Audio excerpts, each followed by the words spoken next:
제목 보고 깜짝 놀랐죠. 예, 저도 놀랐습니다. 왜냐면요, 내년 총선에서 우리 승리해야 됩니다. 그러지 않으면 정말 큰일을 당합니다. 또 지난 대선에서 우리가 이겼기 때문에 지금 이나마 불만족스러워도 그래도 나라가 바로 잡히고 있는 거 아니겠습니까? 불만족스럽다는 건 뭐 여러 가지가 있겠지만 일단 이재명이 깜빵 안 가고 있어요. 문재인이 깜빵 안 가고 있어요. 윤미향이가 깜빵 안 가고 있어요. 조국이가 아직도 깜빵이 안 갔습니다. 이게 무슨 일입니까? 예. 화나요. 열받아요. 예. 윤석열 대통령 뽑은 이유가 이런 자들 깜빵에 누라고 뽑았는데 아직도 안 가고 있습니다. 그러나 시간이 필요한 거겠죠. 그리고 만약에 윤석열 대통령이 이번에 당선이 안 됐다, 이재명이 대통령이 됐다, 그러면 끔찍한 일이 벌어졌습니다. 자, 민주당에서 말이죠, 지지자들을 중심으로 미리 보는 이재명 정부 초대 인선이라는 표가 만들어졌어요. 지지자들 사이에서 충격적입니다. 그러니까 이재명이 대통령 되면 이런 정도의 수준에서 인사가 됐을 것이다. 야, 그걸 보니까 너무너무 깜짝 놀랐어요. 그래서 이걸 보면서 좀 기분이 말이죠, 아유, 윤석열 대통령이 조금 말이죠, 아직까지 이재명 깜빵에 못 넣고 여러 가지 좀 아쉬운 점은 있지만 그래도 정권 바꾼 게 어디냐, 다행이다. 예, 내년 총선에서 이겨서 확실히 민주당 저 악마들을 단죄해야 되겠다, 이런 생각이 듭니다. 들어오시면 구독 버튼, 추천 버튼 요걸 한번 보시죠. 그냥 바로 소식으로 가는데 자료를 보십니다. 자료. 네. 미리 보는 이재명 정부의 초대 인선. 예? 미리 보는, 그러니까 대선 전에 만들어진 건데 이게, 예? 보시면 여러분들, 자, 국무총리는 추미애. 추미애가 국무총리다. 이거 뭐 상상도 하기 싫은 일이죠. 기획재정부 장관의 주진영, 법무부 장관의 최강욱. 와, 최강욱. 요즘 뭐 문재인 정권의 비서관을 지냈고, 그리고 최근에는 윤석열 대통령을 윤석열 씨라고 하고 말이죠, 딸딸이 발언으로 논란이 됐던 최강욱. 최강욱. 와. 그 다음에 국토교통부 장관의 김진애, 문화체육관광부 장관의 황교익, 통일부 장관의 임종석. 미치고 팔쩍 뛰겠다. 예? 교육부 장관의 진선미. 뭐 임종석, 진선미 하면 딱 여러분들 아시죠. 임종석은 뭐 두말할 것도 없습니다. 행정안전부 장관의 박주민. 야, 여성가족부 장관의 남윤인순, 보건복지부 장관의 고민정. 아우, 끔찍해. 근데 여기서부터 더 충격적입니다. 예? 외교부 장관의 윤미향. 외교부 장관 윤미향. 이게 대한민국 외교 완전히 망치는 거죠. 그렇게 되면. 예, 반일로 가는 거죠. 반미로 가고. 최근에 일본을 방문해갖고 조총련을 만나고 말이죠. 진짜 끔찍하죠. 고용노동부 장관의 한상균. 아시죠? 예, 민노총 위원장 한상균이. 국방부 장관의 임태훈. 이 사람은 뭐 국방 뭐 인권센터인가? 뭐 그걸 하는 사람인데 아마 이게 동성애자인가? 저는 잘 모르겠는데 하여튼 그런 사람이에요. 논란이 될 만한 사람이죠. 자, 중소벤처부 장관의 서영교, 방송통신위원장의 박영선. 야, 진짜 끔찍합니다. 예. 검찰총장의 이문정. 이거 뭐 진짜 우리 다 깜빵 가는 거야 완전히. 국정원장의 안민석, 민정수석의 김남국, 정무수석의 김용민. 야, 진짜. KBS 사장은 김의겸이랍니다. 이거. 예. 한겨레 출신 김의겸이. 예. 야, 앞으로 제대로 나라를 위해. 그러니까 이재명이 대통령이 됐으면 이런 사람들이 정부 초대에 내각에 들어간다 이거예요. 얼마나 끔찍했어요, 여러분들. 기저초풍할 일들이 벌어지고 진짜 대한민국이 그냥 망하는 거죠, 망하는 거. 그래도 여러분들 정권 교체했다는 게 얼마나 다행스러워요.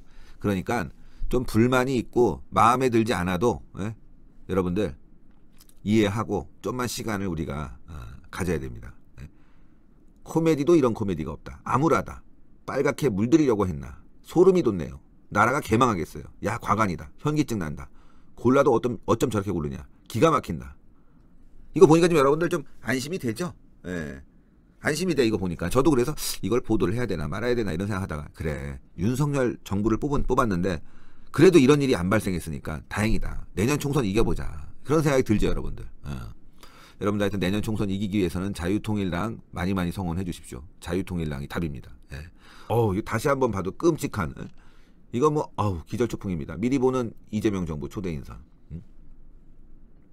국무총리가 추미애고, 통일부 장관이 임종석이고, 외교부 장관이 윤미향이고, 검찰총장이 이문정이면, 국정원장이 안민석이면 이거 끝났습니다. 이거 이렇게 될 뻔했어요, 여러분들. 이렇게 될 뻔했어. 끔찍한 일이 벌어질 뻔했어. 다행이죠. 예? 이걸 보니까 여러분들 좀 마음이 그래 우리가 좀 불만족스럽더라도 이런 일이 안 발생해서 얼마나 다행이야. 그러니까 내년 총선도 이겨야 돼. 지면 어떻게 되겠어요? 진짜 그때부터는 더 끔찍한 일들이 막 벌어지는 거예요. 탄핵 몰려오고 난리치고 말이죠. 국회에서 악법이란 악법은 다 만들어지고 뭐 대통령 외교 순방 금지법도 만들어질 겁니다. 대통령이 외교 잘하니까. 대통령은 해외에 나가지 말고 총리가 나가라 이런 식으로 만들 수도 있어요. 얘네들이. 참 끔찍한 일인데 어쨌건 지금 우리는 밀리고 있습니다. 특히 문화연예계는 너무 많이 밀려요. 김기현, 오염수 비판한 김윤아 향해서 개념 없는 개념 연예인 이렇게 비판을 했어요. 자, 어쨌건 내용을 소개하면서 드릴 말씀을 좀 드려야 될 것 같습니다. 김윤아를 이제 비판을 한 거예요. 국민의힘 김기현 대표는 12일 문학의 이권을 독점한 소수 특권 세력이 특정 정치 사회 세력과 결탁해 문화예술계를 선동의 전위대로 사용하는 일이 더 이상 반복돼서는 안 된다고 말했습니다.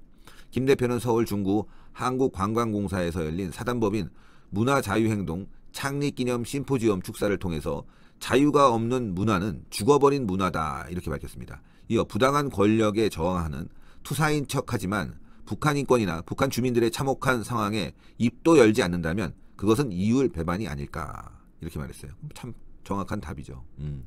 뭐 자기가 사회 개혁가이냐 뭐 사회를 좀 안다는 양 나서서 꼴값 떨지만 그 정권에 대한 보수 정권에 대한 반대지 북한 인권이라든가 이 참상에 대해서는 찍소리 안 하는 이율배반적인 인간들입니다. 김 대표는 최근 자우림 멤버 김윤아 씨가 자신의 소셜미디어에 후쿠시마 원전 오염수 방류를 강행한 것을 지옥에 대해 생각한다고 적으면서 후쿠시마 방류에 대해서 이제 정부까지 비판한 그런 상황을 개념 연예인이라고 이야기하는데 개념 없는 개념 연예인이 너무 많은 것이 아닌가 직격했어요. 김윤아를. 그는 왜 이런 일들이 벌어질까? 결국 따돌림, 낙인 찍기, 이권 나눠먹기, 카르텔 때문이 아닌가라면서 반복돼서는 안 될 악습이다 이렇게 했어요. 반복돼서는 안 될 악습이다. 그런데 잘 말씀하셨어요. 너무 내용 좋아요. 문제는 행동이에요. 행동. 그 뒤따르는 게 있어야 돼요. 김윤아가 문화관광부 행사에 나와요. 예? 문화관광부 행사에 초대를 받았어. 말도 안 되는 거예요. 정부 행사에 초대받은 거예요. 공기업 행사 또 인천국제공항 행사에 또 초대받았어. 그러니까 정부는 공격하는데 공기업이나 정부 행사에 참여갖고 또 출연료는 받는 거야. 국민의힘이 그런 걸 지적을 못해요. 그런 걸 지적 못해. 지금 정권이 바뀐 지 1년이나 다 돼가고 있는데 KBS 사장도 못 바꿨지만 아직도 지진우, 김어준 뭐 이런 인간들이 방송에서 완전히 진짜 지금 민주당 편에 서고 있는 이런 패널들이 아직도 있단 말이에요. 연예인들도 마찬가지예요. 정부를 까는 연예인들이 요즘 더 잘 나와. 어떻게 된 게. 대선 때 여러분들 윤석열 대통령 깐 연예인들 지금 잘 나가요. 예? 지금 잘 나가요 여러분들. 페이스북, 트위터로 오히려 막 그런 글 쓴 애들이 영화판에도 더 잘 나가고 드라마에도 더 잘 뽑아. 그런데 JK 김동욱이는요. 문재인 정권 좀 비판했다고 아직도 안 보여. 자, 행동해야 됩니다. 김기현 대표님 말로만 문제다라고 하지 마시고 행동을 해서 바로 잡아줘야 된다고. 행동해서 바로 잡으려면은 이번에 KBS 사장 잘 뽑아야 됩니다. 어설프게 뽑으면 안 돼요.